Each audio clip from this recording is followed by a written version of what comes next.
Welcome to another episode of the 412 podcast. My name is Jeremy Davis, the Associate Pastor at FBC Mustang. So glad that you are joining us for another episode. And as always, we have another, in this case, intriguing, maybe intellectually intriguing episode. We're going to be talking all about seminary. But before that, I just want to remind you, go to fbcmustang.org and you can keep up with our summer schedule and the various things that we have going on. Youth camp is getting ready to happen. Super summer, mission trips. For part of our summer, we're going to have our summer schedule or our summer seminar schedule. So be sure to be checking out the website and keeping up with what's going on, our calendar and our events. Lots to do here in Mustang during the summer, and it's a great time. On today's episode, we have our executive pastor, Jeff LeDuc, and youth pastor or student pastor, Joey Snodgrass. Welcome to the show, guys. Thanks for having us. Thank you. You guys are back. Joey's been on a lot lately. I have. Yeah, a lot. Joey's of a legend in his own mind. Yeah, that's true. Yeah, in many of ours as well. So, yes, no. mine included. Yes, that's right. Today we're going to be talking about seminary, and you guys have both been through seminary.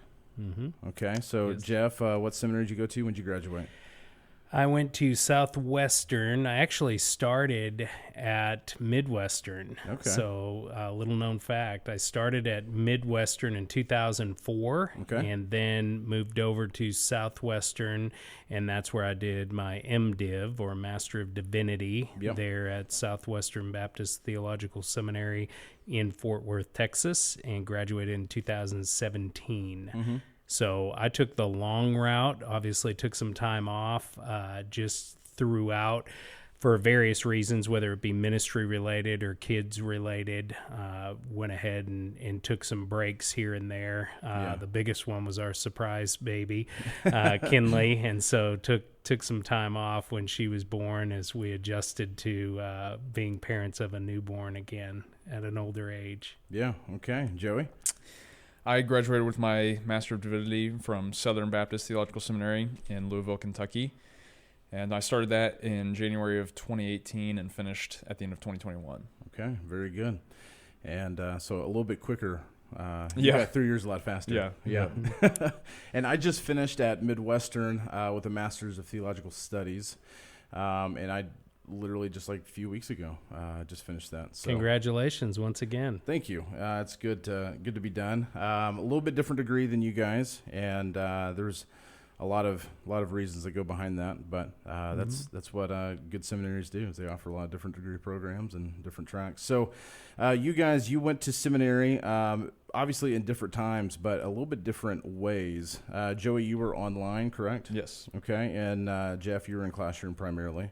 Primarily, yes. I when I was at Midwestern, they were doing theirs online. Now, in 2004, it literally was a camera set up on a tripod that, like, I had classes where a student walked by and tipped it over and like no one picked it up, and so the rest of the class you didn't see the professor. And so that's where I started at Midwestern. And then Southwestern, they had extension classes there at OBU and Shawnee, so I would spend every Monday all day there taking classes. Then I would drive to Fort Worth as well for some of my semesters, or then the summer intensives, which typically were a week or 2 weeks in May or June, where you'd actually be on campus for that entire week or 2 weeks, depending on the class. And Yeah. So Joey, thinking about online, how did you like going to class online?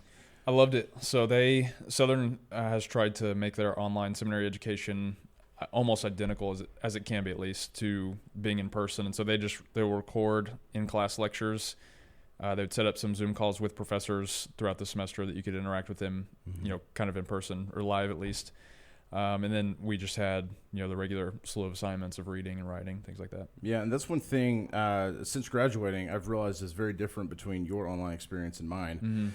Mm-hmm. Whereas you were still attending class with live lectures and things like that. I was not. I had a few video lectures, but 99% of mine was reading and writing. And so that was the majority of mine. And then there weren't, I had 2 due dates during the week, but everything else was due as you get it done throughout the week. So pretty different. But there's a lot of today in our world, 21st century America, with all of our modern technology, there's 1,000 different ways to do school and education and all of that. And it's a pretty incredible thing. So one thing I would ask, because right now, as you guys know, I'm finishing a second degree, the Master of Arts in Biblical Counseling at Masters University, and that has been a blend of really all three in the sense that I've had the recorded lectures that were not live. Then we've done synchronous, where you are live, but you're remote. And then, of course, we were on campus during the summer. We'd go for a week or 2 weeks, and we're in class and live on campus there. So for both of you guys, were the semesters always 8-week semesters, or did you have 15-week semesters throughout your programs? Mine were all 8, with the exception of a single class. And it was a single class I had to be on campus for.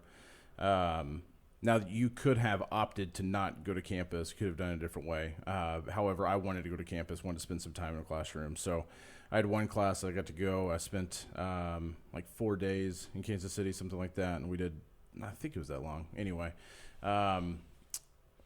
had some time in classroom, got to have like real lectures and interact with the students and stuff like that. But pretty much mine were all 8 weeks. Mine were 8 weeks as well, except for the language classes. So I had 4 language classes, and they were all 16 weeks. Okay. Yeah. Just interesting. 3 different institutions and 3 different approaches to remote learning and online learning. So it's just because at Masters University, all of them have been 15-week traditional semesters, but even the ones where we were synchronous or that it was recorded. And so our assignments were due weekly. Yeah. And so I never had the experience of an 8-week class. Right. It would seem pretty intense to me. Yeah, it's really fast. So how they described it to us at Southern is they're a 13-week class just shoved into 8 weeks. So it's pretty quick. That's a lot. But you can burn through classes pretty fast. Yeah. Get them done. That's great. That's how ours was too. Yeah. That's the whole class, just condensed into 8 weeks.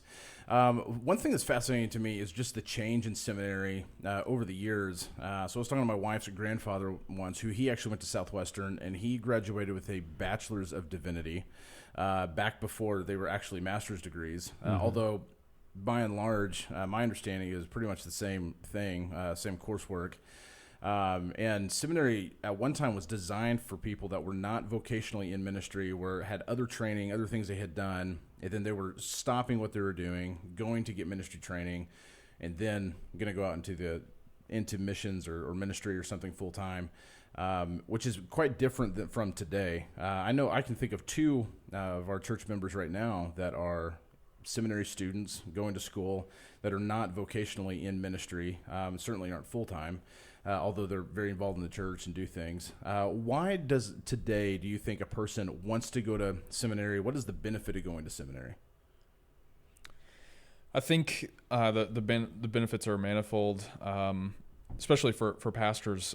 We're trying to be the sharpest scholars we can possibly be, and everyone has their own limitations, just mentally and time-wise and work-wise and family-wise and things like that.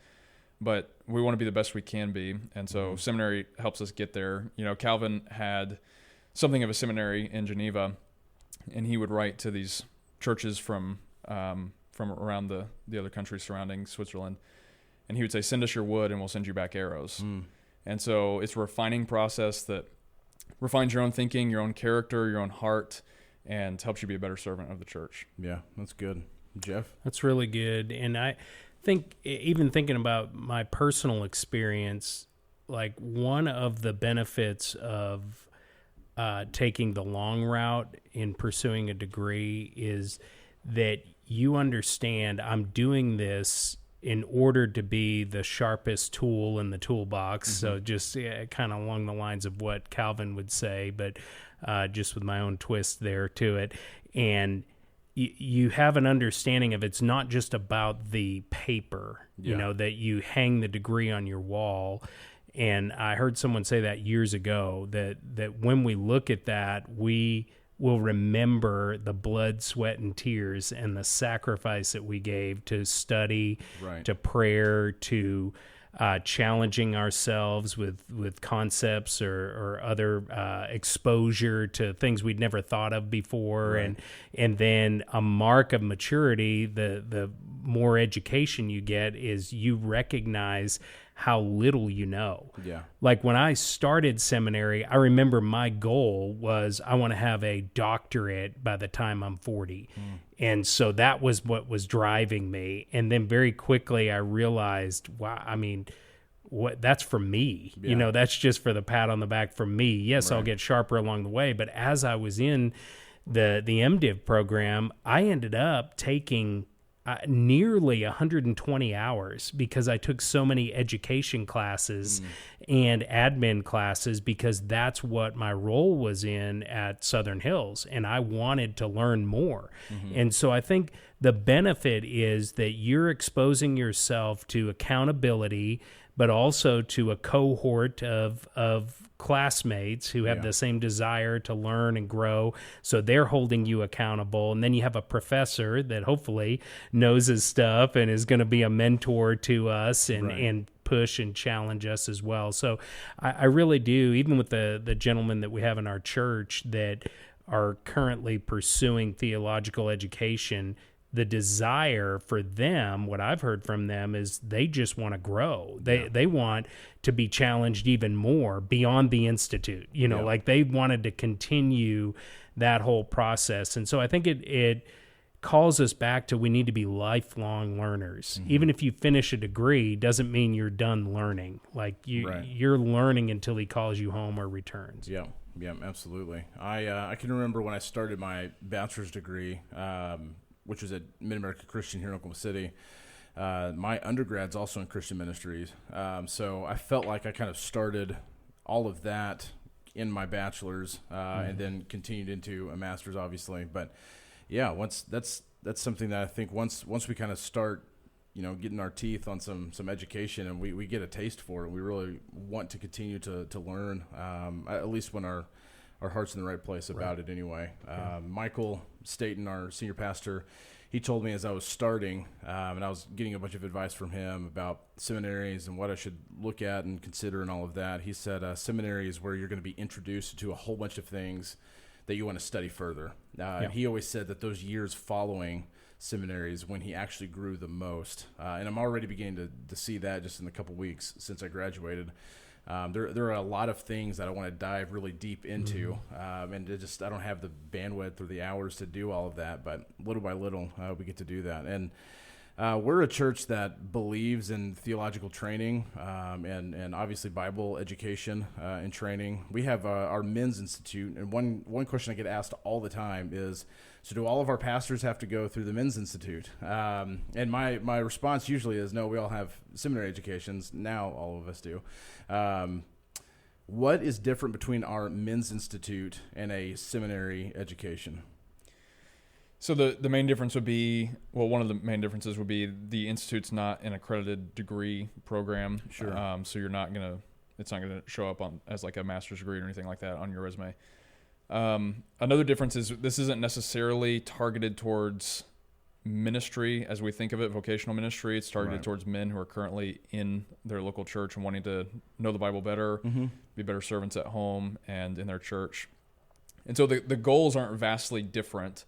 But it's just kind of who the target is, would be laymen in the church who are wanting to know the Bible better and be better servants in the church. Yeah, that's good. And right now we're not doing Greek or Hebrew in the Men's Institute. And then you would really see blood, sweat, and tears. That's good.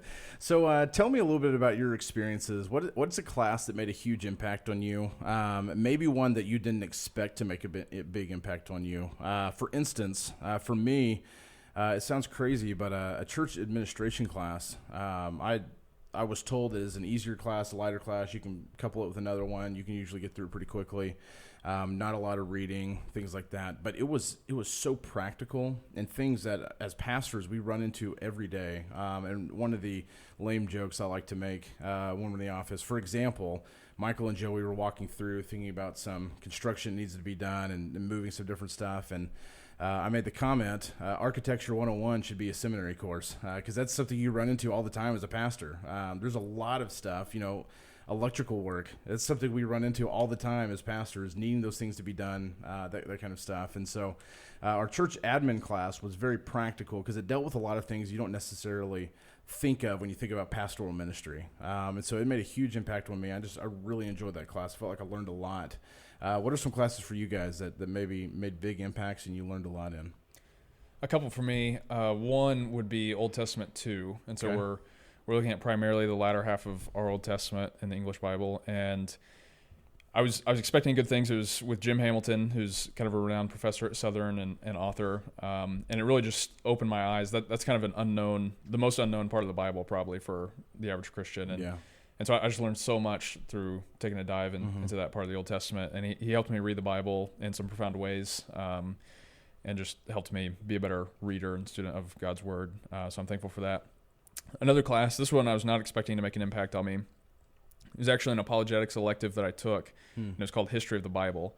And I was expecting it to be a little bit boring. The title's not super eye-catching or attention-grabbing. And it was a course on text criticism. And so text criticism is basically like, how do we know what the original manuscript said? So really kind of a boring field in my opinion. But as we got into that, we're dealing with how can we trust this field of manuscripts that we have of the Gospel of Luke. And we were interacting with guys like Bert Ehrman, who are known agnostics and sway people away from Christianity through questions about text criticism and stuff. So it was a full course devoted to how can we trust the Bible, essentially. And so it was much more practical than I was expecting it to be, and I really enjoyed it. Yeah, so you hit on two things for me. My Old Testament 2 course, same setup, was super impactful. That might be, especially like the minor prophets, might be my favorite part of Scripture.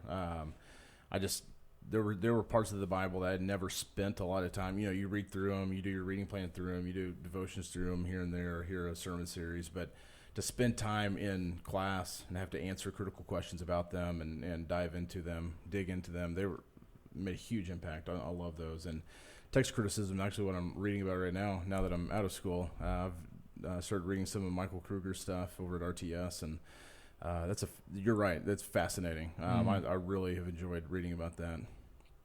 Good, Jeff? Good. For me, I'll list 3. The first one in my MDiv, Contemporary Evangelism. Kai Kerrigan was the name of the professor.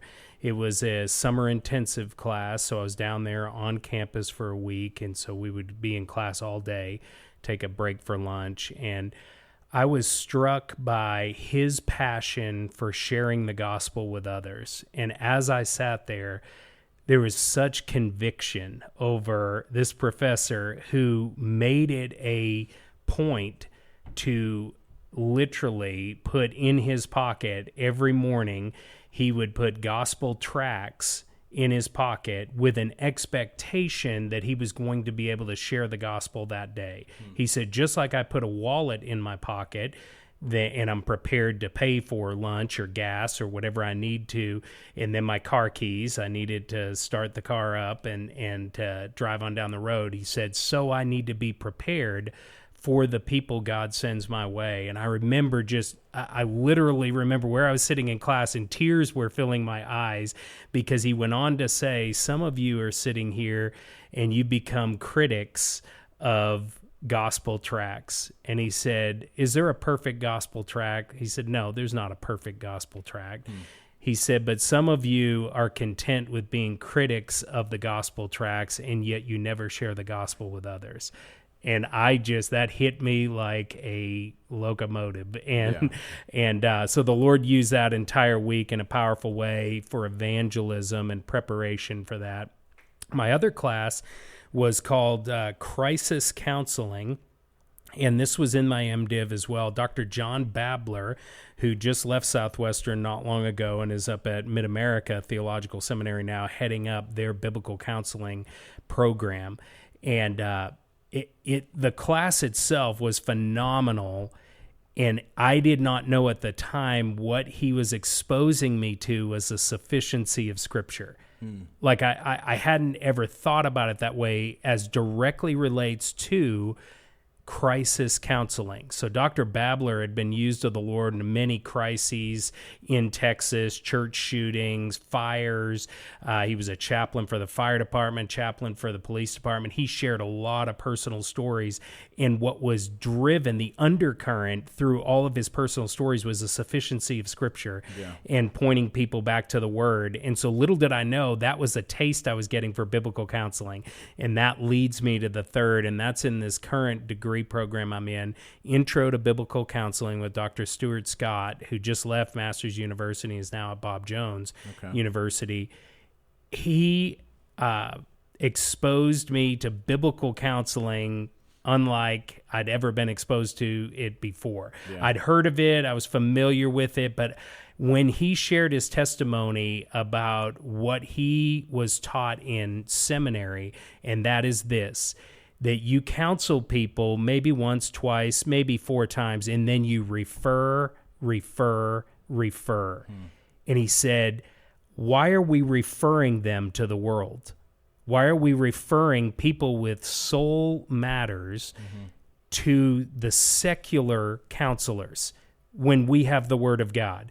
And then he even broke it down, even Christian counseling that are integrationists, and he said that are taking from Freud and Skinner and Rogers and those who are anti-God, and they're trying to blend it together with the sufficiency of Scripture, and it's just, it falls apart, versus we are what the Puritans called, as pastors, we are soul physicians, and we lead people to the great physician, and the one who created the soul is the one who can heal the soul. And so we bring them to the sufficiency of the Word. So that entire class was phenomenal. I was on campus there all week with Dr. Scott, and that created and ignited a fire and a passion within me for biblical counseling. How cool. That's great.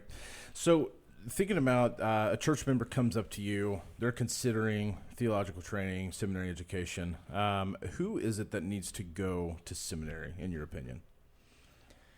I think seminary historically is designed for those who are wanting to go into vocational ministry, so pastoral ministry, missions work, things like that. So I would, especially if you're planning on moving, I would recommend you have a sense of the Lord's placing you into ministry. You have affirmation from your church. Seminary is not a place to just go hang out and learn about the Bible. You will learn about the Bible, but there's a purpose to it. And so I would say if you're planning on moving, you would want to have affirmation from your local church that you have gifting from the Lord to teach His Word. However, with how it's changed, I was an online student. It's much more accessible. It's much cheaper, especially if you are in the Southern Baptist Convention. And so there are more options. There are shorter degree programs than a Master of Divinity. And so I think that opens it up quite a bit. And if you're interested in just serving in your local church and just want to know more of the Bible, I think there are some legitimate options for you that don't require you to move. Jeff, what do you think you would tell somebody who's considering it? Well, I've actually had this conversation with one of the gentlemen who's in the program that I'm in right now. We talked many times after he completed the Men's Institute, and he said, I don't know that I'm called to full-time ministry. I don't know that I need to move away. He owns his own business and with a couple of business partners, and so he said, I just know that I want more. And so we started to talk through that, and what does that look like? And I told him, if nothing else, even if you go and you learn, you know that it's going to affect you in your personal walk with the Lord, but then as a husband, and then as a father, and then as a churchman, that even a member of this church, the Lord is going to use all of that for His glory and for strengthening your walk with Him, for strengthening your marriage, your the way you parent your children, and then your service in the church. And so what I do is just similar to what Joey said. You try to walk with someone through, do they sense that the Lord may be leading them into full-time ministry, or is it, I just want to continue to learn and I want to be ready and available? And then you try to walk with them through that. And what's the best course of action? So what about the person that seminary is not an option financially? schedule-wise, whatever. What are some resources or maybe some places you may point them to so they can get some theological training, maybe at a seminary level? But where's somewhere you would point somebody that seminary is just not an option for them? So the Institute has all their courses online. You can just pay $70 and get access to the Master's Seminary lectures. Okay. And so that's a great place to start, very cost-effective and a pretty high-caliber education. There are other options that are actually free that you can look up online that are also trustworthy. Yeah. You can also reach out to seminaries and professors and get the reading list for classes that you'd be interested in. And so there were several classes I couldn't take in seminary, whether I was just schedule-wise, but I was interested in. And so I would reach out to the professor and ask for the reading list, and they'd send me the list of books that they required for that course. And so you can get the content without having to pay for the course itself. Yeah, that's good.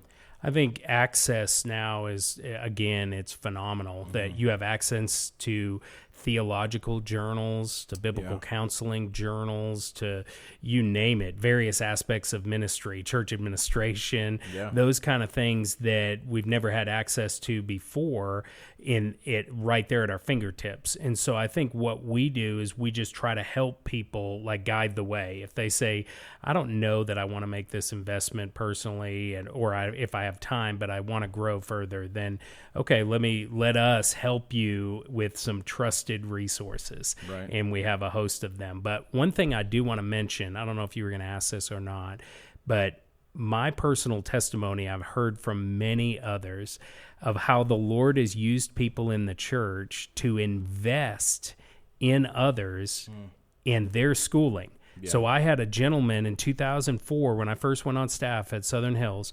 I had a gentleman who called me on the phone and he said, Jeff, I believe the greatest investment you can make is in people. And he said, I want to invest in you. And of course I was like, wow, okay, that's great. And he owned his own oil business. And so I knew he was a very wealthy man, very influential man in the church and everything. But honestly, I didn't even know what that meant. I was like, that's great. And the next week he brought me about 50 ties. I was just coming out of the framing business where I wore jeans and a t-shirt every day. So the only jacket or blazer that I had was from high school, and I had no ties, and I think I had one clip on, and he brought me 50 ties, and he said, you're going to need these, and then he said, you're going to need a suit, and then he said, but beyond that, he said, you're going to need further theological training. And he said, I heard someone told me you were interested in going to seminary. And he said, my investment is in you for as long as you want to go to school. So his investment continues even now. So I was adding it up. There's 19 years since 2004 to now. 16 of those 19 years I've been in school.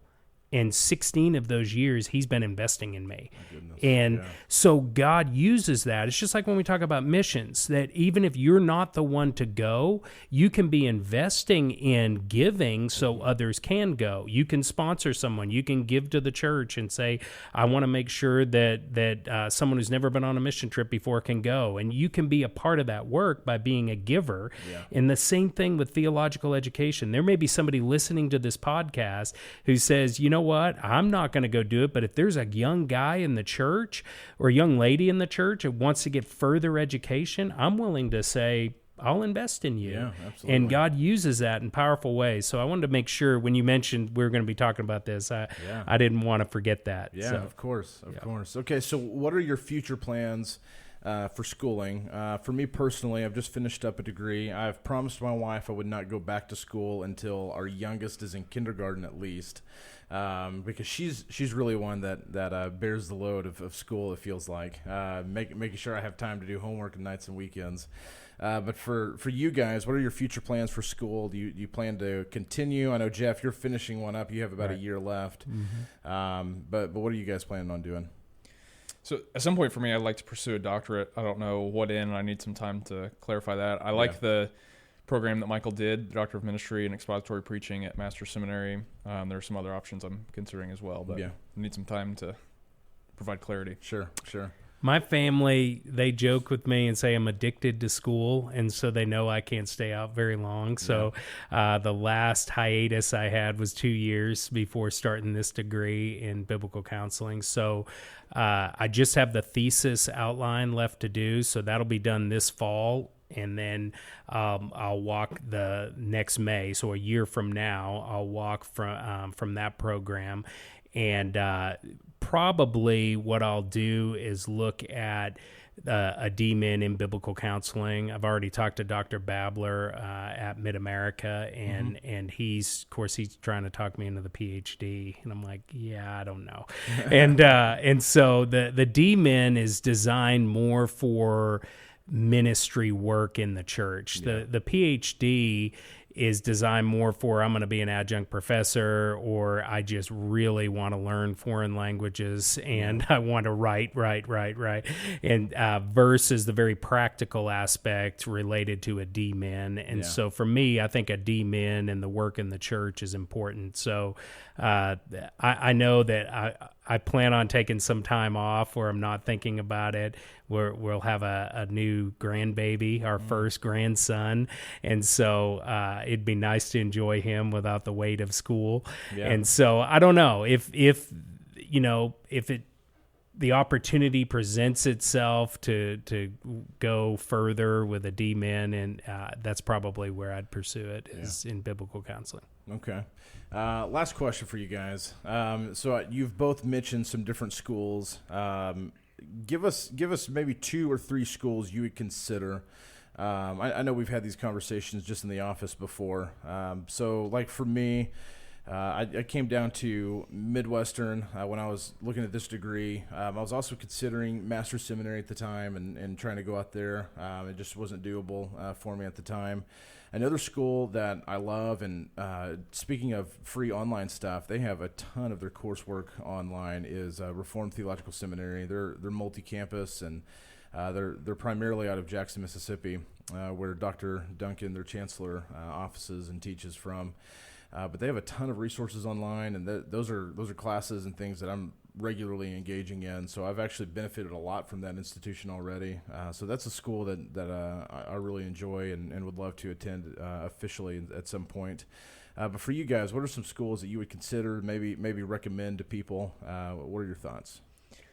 In no particular order, top 3 would probably be Southern Seminary in Louisville, Master's Seminary in Los Angeles, and then probably TEDS, Trinity Evangelical Divinity School, up in the Midwest. Yeah. Okay. Yeah, for me, I agree with that. I hear great things about Midwestern as well, and Dr. Allen and his leadership. And, of course, ACBC is housed right there on campus, and so they have a great partnership with the Association of Certified Biblical Counselors. So for me, that's intrigued me, and I know several of their professors who are there in the biblical counseling. Same with Southern as well, very strong. But Master's Seminary, obviously, I think as far as what Dr. Lawson says often, if you're going to go to seminary, you want it to be so laser focused that they're not a shotgun and doing a lot of different fields, but it's primarily designed for expository preaching. And so that focus and the faculty that they have is just second to none. Yeah. And so but then there's Master's University as well, which is where I've been doing and they just opened their D-Min in biblical counseling. So now the university has several different master's options, but then now the D-Min as well. So but I agree with Joey there. I would say Mid-America, for biblical counseling, Mid-America Theological Seminary is strong under Dr. Babler's leadership, and even Bob Jones with Dr. Scott there. See, the interesting thing is when these guys go places, you know they're going to bring in strong and trusted professors and curriculum. And so a school may be kind of like, I'm not sure about them, and then they bring somebody in and you're like, oh, wait a minute, they may have just turned the ship some. Yeah. And so if I was looking SBC, the top 2, Southern and Midwestern for sure, and then outside the SBC, TMS, TMU for sure. I would also recommend Puritan Reformed Theological Seminary under the leadership of Dr. Joel Beakey. Would be an excellent option for folks looking at further theological education. Yeah, very good. All right. Well, I don't know about you guys, but I already feel a little bit smarter. And for the That's listener, just because we're sitting next to Joey. yeah, that's right. That's right. And for you listeners, I hope you've learned something and enjoyed it. I want to thank you again for joining us for another episode of the 412 podcast. Remember, you can keep up with all of our events and calendars at fbcmustang.org. And I want to give a special shout out to our producer, Mr. Samuel Campos, who will be married very soon, later this year. Thank you so much for always making us sound good. And thank you, listener, for tuning in as they come out. So we will see you next time on the 412 podcast.